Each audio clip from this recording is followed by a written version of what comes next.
Bonjour, c'est Gilles du site boursicoté.com. Voici l'analyse technique des principales paires de devises du marché Forex ainsi que l'analyse de l'or et du pétrole pour les matières premières. Nous sommes aujourd'hui le lundi 11 mars 2013.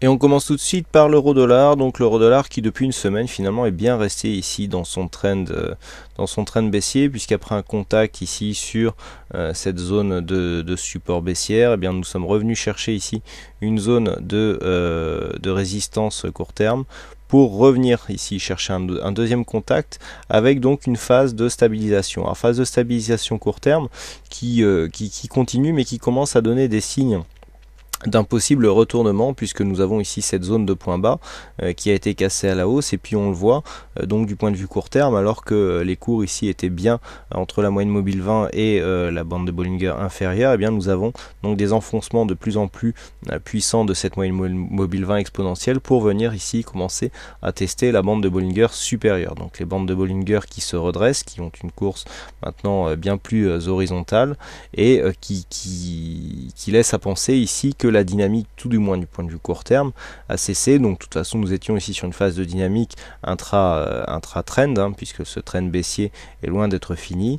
En prenant du recul, on se rend compte qu'en fait on est venu ici dans ce mouvement confirmer un contact donc sur cette zone de trend, et que les cours maintenant évoluent dans une zone horizontale qui peut pas faire parfaitement revenir ici marquer un rebond technique en direction ici des 1,32 sans pour autant invalider la poursuite de la tendance. Donc l'euro dollar d'un point de vue court terme qui reste ici dans une phase plutôt neutre, avec des possibilités de rebond technique au vu donc de cette phase de baisse.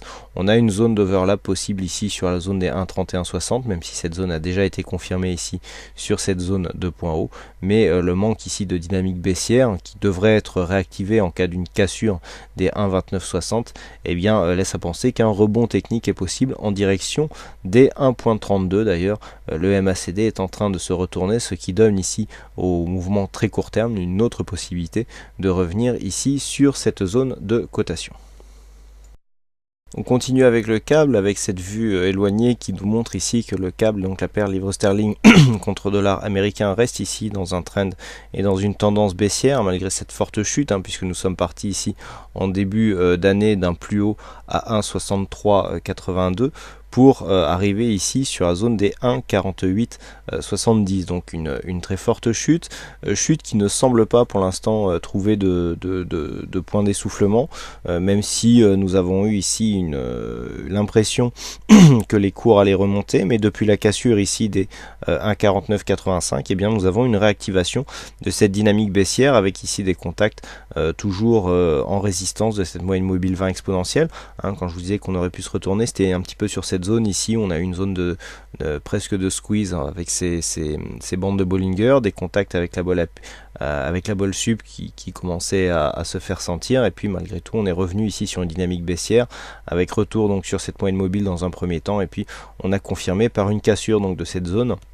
Et donc depuis, vous voyez que les cours précédemment étaient sur la moyenne mobile 20 exponentielle comme sur une résistance. Donc pour l'instant, continuité du mouvement, on est baissier sous toutes les unités de temps sur cette paire de devises.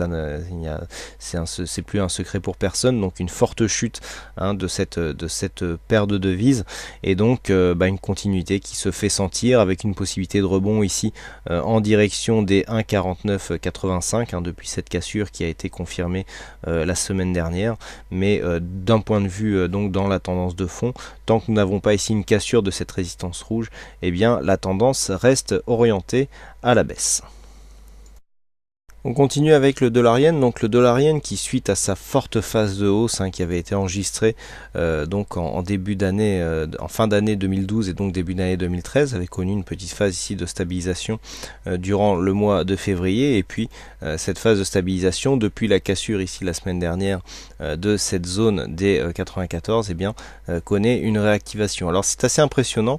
Pour une fois, je vais passer en vue hebdomadaire sur cette paire de devises. Voilà, on était ici sur une zone Donc on a marqué ici une zone de point bas, hein, 75,90, et puis on a eu une phase ici de dynamique. On est revenu ici confirmer cette ancienne zone de résistance comme support, et puis là depuis la hausse c'est vraiment on n'a aucun mouvement de respiration d'un point de vue hebdomadaire. C'est assez rare, hein, de voir des mouvements aussi directs, mais là on a une hausse qui est vraiment très puissante, hein. Donc on voit ici que ce mouvement est en cours. On a pourtant des indicateurs qui sont en nette surchauffe, hein. On a un RSI qui est vraiment très haut, stochastique est en surachat depuis un bon moment. On est quand même en hebdomadaire, donc on voit que ça fait quand même quelques semaines que ça dure, avec un MACD ici qui aimerait bien emmener les cours dans une phase de consolidation, mais cette consolidation n'arrive pas, et on voit que donc cette zone de point haut des 94,50, 94 que l'on retrouve ici, que l'on va retrouver sur le graphe en UT4 heures, eh bien a été cassé et ouvre la voie vers de nouveaux plus hauts ici, qui se situe à 97,65 et 98,90. Donc si on revient en unité de temps 4 heures, effectivement on a du mal à visualiser ces zones tant elles sont élevées. Mais vous voyez la zone des 94,50 dont on parlait à l'instant, hein, c'était cette zone de point haut ici qui correspondait à une ancienne zone de point haut moyen terme, et donc la cassure ici de cette phase dans une telle dynamique, hein, dans un tel contexte suracheté du point de vue moyen terme, eh bien, nous montre que les pressions haussières sont toujours présentes sur cette paire de devises. Donc là pour l'instant, eh bien, nous sommes dans une phase de continuité, donc la dynamique court terme a repris, la cassure ici est validée par une continuité du mouvement, et donc la paire de devises est donc en tendance haussière, donc à tous les niveaux. Alors attention ici à cette phase de consolidation, mais on voit bien ici que suite à cette dynamique, donc ici les indicateurs consolident, mais un peu à l'image de cette phase de consolidation à l'horizontale que nous avons eue et qui a duré quelques semaines, eh bien nous avons une phase de stabilisation horizontale qui nous montre que malgré ici des indications de consolidation, eh bien les cours restent ici au perché, et on sent bien ici que la dynamique est en train de reprendre, puisque on s'attaque ici à cette résistance intermédiaire des 96,25. Donc on reste haussier sur cette paire de devises malgré le contexte suracheté. Sur l'or, le marché est beaucoup plus calme. On a une stabilisation ici, hein, depuis le début du mois, donc sous la zone des 1585 $ l'once. On a des cours donc qui oscillent. On a une zone de squeeze qui est en train de se créer sur les bandes de Bollinger, des indicateurs qui sont réellement neutres, hein, avec ici un MACD qui est en électrocardiogramme quasiment plat, un RSI qui oscille au sein de sa zone neutre, et le stochastique qui a très peu de mouvement aussi. Donc une phase d'attente, hein. On est resté ici sous et 1585. Alors on reste quand même dans une phase baissière d'un point de vue moyen terme, hein, puisque nous on est quand même en UT4 heures. Donc une phase de baisse. On a marqué des points bas ici sous les 1500, on était à 1555 $ l'once sur cette phase. On a cru ici un début de rebond technique, mais vous voyez qu'on n'avait pas réussi à casser ici cette zone de point haut, et donc les cours sont revenus ici confirmer cette zone de point bas, et sont en train d'osciller sous cette zone. Donc pour l'instant c'est le statu quo.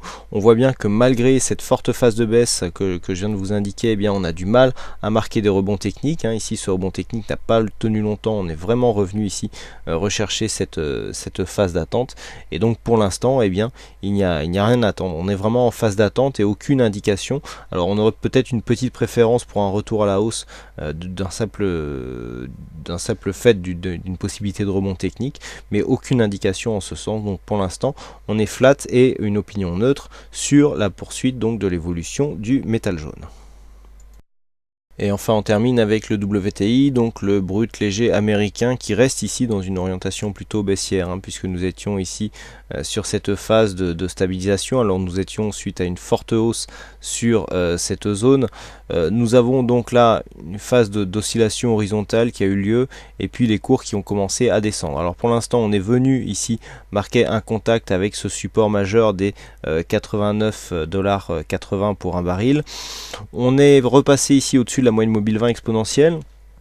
On a une potentielle inversion de flux, mais qui pour l'instant n'est pas confirmée, hein, c'est-à-dire que nous avons ici des cours qui sont en train de se replacer au-dessus de cette moyenne mobile et donc la bande de Bollinger supérieure. Il n'y a pas énormément de pression dynamique sur cette bande de Bollinger supérieure, et surtout il n'y a pas de cassure de point haut significatif. Le prochain point haut significatif sera ici à 94,45 $ le baril. Pour l'instant on en est loin.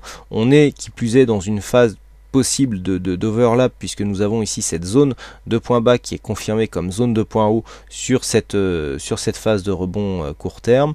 Donc à moins de casser dans un premier temps d'une manière assez vigoureuse cette zone de point haut, eh bien on est potentiellement sur une zone d'un ancien support qui est en train de se transformer en résistance, et cela est en général révélateur d'une phase de continuité baissière, comme nous l'indiquent ici les indicateurs, puisque le MACD stochastique sont plutôt dans une phase de retournement qui irait dans le sens d'une poursuite donc de la baisse, avec une confirmation qui se fera sur un contact des 89,60 $ pour un baril de WTI. Voilà ce que l'on peut dire donc sur cette analyse technique Forex et matières premières. Il ne me reste plus qu'à vous souhaiter à toutes et à tous une bonne soirée, bonne chance dans tout votre trade, et je vous donne rendez-vous dès demain pour d'autres analyses techniques en vidéo. Bonsoir à tous.